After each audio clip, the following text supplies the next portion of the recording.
Now, a group of lawmakers in the House of Representatives have proposed some amendments to the 1999 Constitution, including a 6-year tenure for the President and the 36 state governors. The group led by Ikenga Ugochinyere is also calling for the creation of offices for 2 vice presidents, one from the southern region and the other from the northern region of the country. The lawmakers also proposed an amendment to the Electoral Act of 2022 to ensure that all governorship elections are held on the same day. They say these proposals will reduce the cost of governance, unite the country, and tackle nepotism and corruption in electoral processes.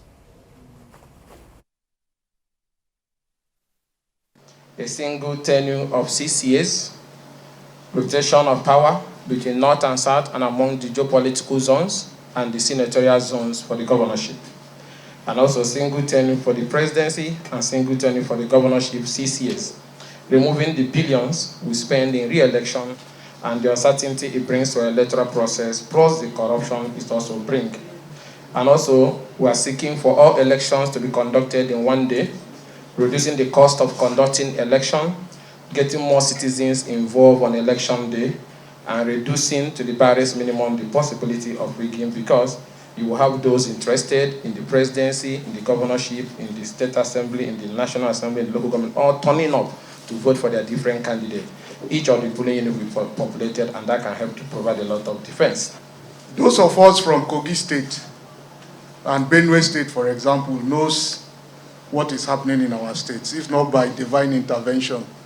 There are people from my own zone and from the Kogi Central that we were able to have it after 16 or so years from the other senatorial district. I'm sure those of you from Benue State know what is happening.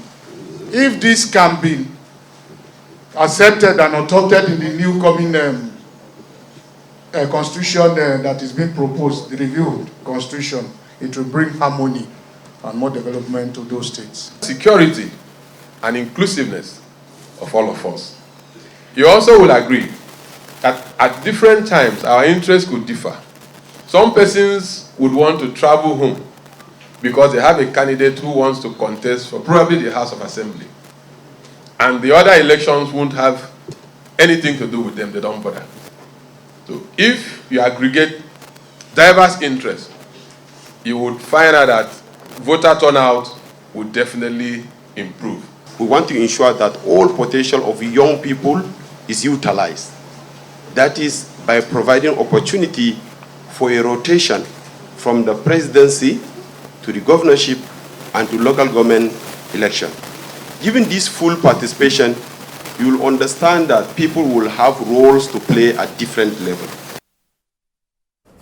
Well, joining me now is Arise Director of News and Politics Editor Sumner Sambo. Good to see you and thanks for your time. We seem to be going back and back to things that we, once upon a time discarded. President Olusegun Obasanjo was a hard critic then. He proposed for the 79-83 for a single tenure. But we also saw President Jonathan do the same thing for a 6-year single tenure for presidents. Now we're back to this again by these lawmakers. How does this really resonate with our political dynamics now that this is upon us again for the 3rd time? Yeah, thank you so much, Suleiman, and good evening to our viewers. It's very important for us to actually have this debate. It helps to strengthen our democracy because we've taken a look at it in the past, and there were arguments for and against it. And it's good to see that these federal lawmakers from the House of Reps are proposing some of this, and we hope to see how the debate will actually go within both chambers of the National Assembly before it goes to the states and eventually back to the executive. Now, this is not new. I mean, we had that in 1994-95, the Alex Ekweme Political Reforms Conference, and then, of course, 2005, Obasanjo had his own too. In 1994-95, the committee led by former Vice President Alex Ekweme actually proposed this rotational presidency, and they said that there should be 3 vice presidents actually, and then one must come from the region where you would have the incumbent president. Some people later said it should even be 6. And so that's where the concept of 6 geopolitical zones now came from, where they had recommended that there should be the setting up of the North Central, Northeast, Northwest geopolitical zone, Southeast, South, and Southwest geopolitical zone. And in principle, since then we've been working towards that, but although they are not statutorily in the Constitution, but I mean, in terms of administrative purposes, we've been using these 6 geopolitical zones now. Now, in that committee's report, the Alex Ekwueme committee's report, they also said that the power sharing should be between North and South, and that it should not be limited to the federal government alone, that even in states, local governments and state governments should also share power. So there should be rotational presidency. And this is what it's coming up right now, saying that the North should have some time and then the South should have some time. But I have a challenge with it. Sometimes it will promote redundancy. Because if you get into government and you just have 6 years, as they are proposing, like former President Goodluck Jonathan also proposed, 6 years, it means you just sit down and the tendency to be very competitive, your actions won't be there. And you know how things go. And maybe it's until the 3rd year or 4th year before the person will start sitting up. But yes, it has its own merits too, in the sense that it reduces the tendency for chief executives, for incumbents to want to devote their first time to actually putting in place certain things ahead of getting a second term, which may be elusive and may never come. And so it's a very good development for us at this point in time. But the vice president that they are also saying now, I think that's where I actually have a problem, because we are trying to promote, they are saying that they'll cut cost of governance. Yes. By having those numbers of vice presidents, which they say will also serve as ministers in the same cabinet, I think it doesn't really call for that. I'm happy that you've taken it to that argument, and it brings to the fore parliamentary system. If you say the vice president, it's a subtle way of using parliamentary and presidential system. It's a sort of parliamentary system. So do you think that, because we have 2 bodies of lawmakers now, one here led by Ugochinyere calling for this, while another also by Ugochinyere and some others calling for parliamentary system. Do you think it's high time Nigeria, went back to a debate to talk about what truly should work for us as a people, whether parliamentary or our own homegrown democracy, as some experts will former President Olusegun Obasanjo calls it Afrocracy, that's what he wants us to return to. Well, homegrown democracy, yes, very good. We practice parliamentary system of government. It has its own merits and demerits. Of course, you will see what's going on in South Africa at the moment. There could be a government shutdown if there's an inability of political parties to be able to get the majority. And so what will now happen is that if you don't form a government, there will be no leadership in place, and then it will cause confusion, as you will see that the South Africans are having some challenges at the moment. Now, in all of this, there's a definite need for Nigeria to take a critical look at the sort of federalism that we run. Because what we are running is a unitary federalism. At the end of the day, you see government services more centered at the federal level than the state.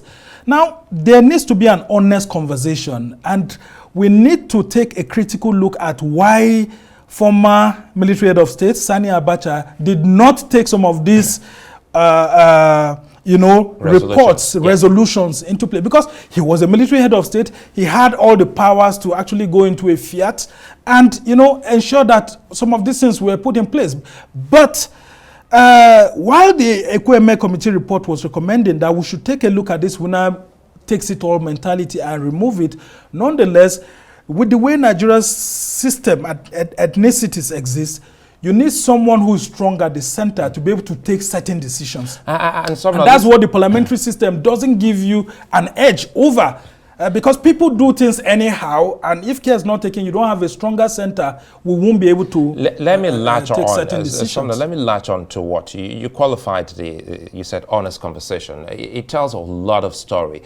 Should we also be calling, even the media and other Nigerians be calling for a national healing fest? The conversation should come with a kind of conversation, let everyone speak and say what they're going through. And in all honesty, coming back to your qualification of that word, honest conversation, see how we can address and implement this. It has happened in Kenya. They call it the handshake. Yeah. And this is why you see that in Kenya, the democracy is growing.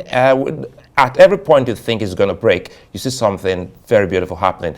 Is this something that you think that Nigeria should also perhaps go into? Yes, we need a Truth and Reconciliation Committee meeting together and having, or it could be a Truth and Reconciliation Commission actually, telling ourselves the truth. And you see that with the way things are happening in the country at the moment, people are beginning to actually restructure the country silently.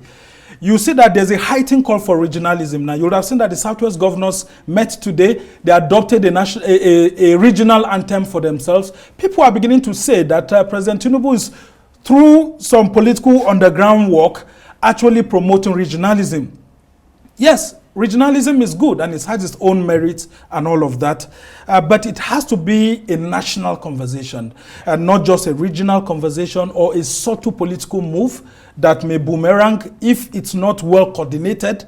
And there is always this confusion among our political leaders, calling for national unity and thinking that just national unity is alone is enough. There's a difference between national unity and national uniformity.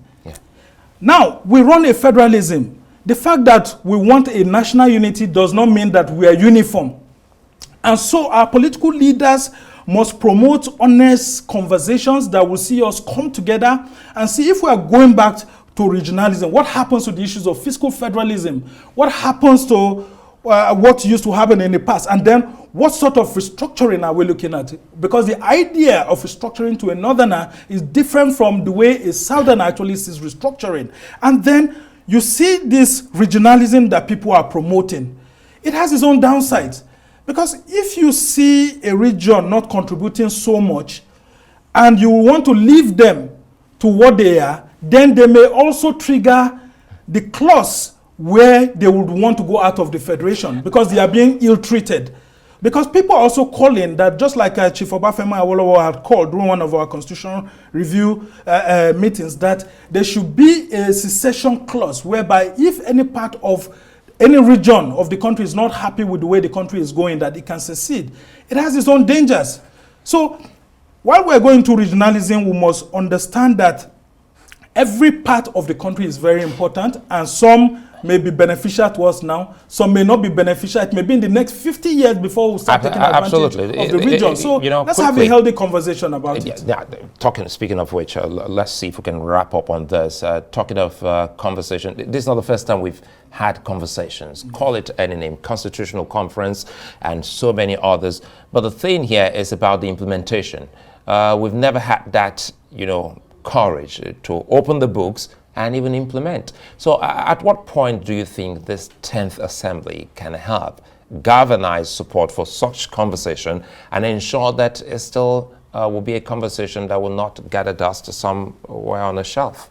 President Tinubu is a proponent of this sort of conversation. You would have seen that while he was in the opposition, he was always proposing fiscal federalism, regionalism, state police, and all of that. Now he's in government. And I'm one of those who's really waiting for him, especially in this second term, to see how he's going to put those steps in place. Let him not allow his second term ambition to what he has always stood for, because that second term may or may not come. And that's why you see people like Jonathan, they are regretting certain aspects that they would have put in place and they couldn't. Revisit the National Conference report, revisit the National Political Conference Committee report in 2005 by Obasanjo, revisit the Alex Ekweme report in 1995. Let's bring all of this to the National Assembly, sit down and take a look at it, and then we'll see what works for us. Because even the North that was being accused of being afraid of restructuring are saying that they are in for restructuring now. State police, you would have heard state governors from the North, they are asking that state police be brought back. But not everybody's... What do you think changed? Yeah, I mean, this situation, the security situation, insecurity in the North, and the hunger and all of that. Fiscal federalism will pay a lot of states. I can tell you very well. If they're able to harness their resources, look at the issue of the national minimum wage. Why should someone stay in Abuja and be determining a national minimum wage when states can decide minimum wage for themselves. So let's remove that from the exclusive list and bring it to the concurrent list so that Bayelsa can pay based on its capacity, Katsina can pay based on its capacity, Lagos can pay based on its capacity. Lagos can decide to pay a new minimum wage that is much more than that of the federal government. That is how federalism works. And that's why I'm saying that federalism, the concept of our federalism should not be based on unity in diversity alone, just like we said. Because unity does not mean uniformity alone. There are some places that you go to that can never, in terms of their cultural traits, in terms of their historical antecedents, want to be like some other parts of the country. So let's look for what works for us. Our founding fathers have discussed all of this, and we have different documents to look at. Chief Obafemi Awolowo treated all of this in his treatises, where he discussed the concept of Nigeria as a mere geographical nation and what we should do as a people. Why can't we revise those books? Why can't we revise all these reports? So the National Assembly members, I really commend them instead of, the country is not in deficient. Sorry, very quickly. Instead of us, making it look like we can't amend the constitution, because it surprises me that some of the things the military handed over to us is what our civilian lawmakers are still carrying. They haven't been able to change the constitution. Let's see how it pans out. This conversation is only just started. We hope that we'll sustain it and we'll go with the political class to see how it pans out. I'd like to thank you for your time as always, Sumner Sambo.